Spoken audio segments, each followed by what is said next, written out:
I come from a background of being involved in the civil rights movement and the Chicano movement. And what came about was then the environmental justice movement.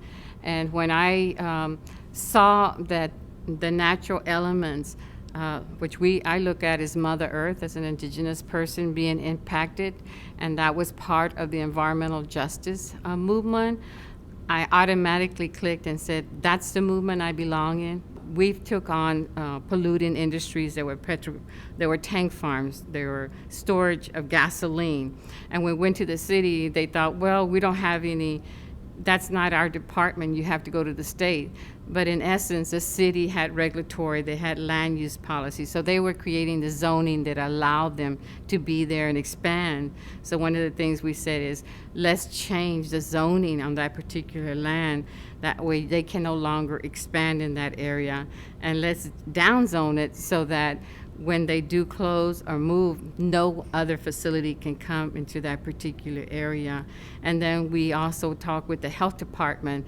Look, these people are exposed to these type of chemicals. And then the health department went like, well, yeah, we can't have people being exposed to benzene because that's known to cause cancer, and we have children and families living there. So then the health department got involved. So when you look at all these different agencies, they do have a voice and a process that they can get involved to remedy situations like this. Is that you just have to really push them, and then you've got to look at how do you protect the health of the most vulnerable population, which we say are children and our elderly.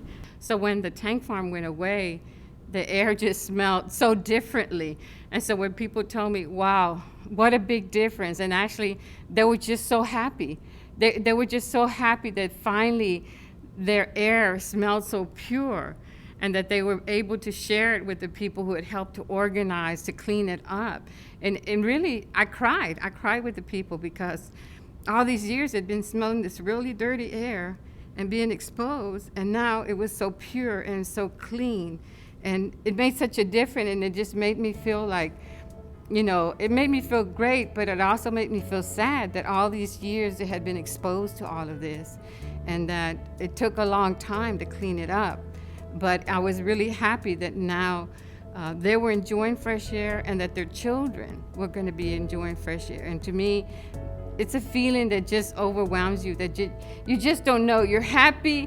You're so happy that it does make you cry. It brings tears to you, because now you know that you brought such a big relief to a community, but that you're also protecting their health and the future health of the next generation.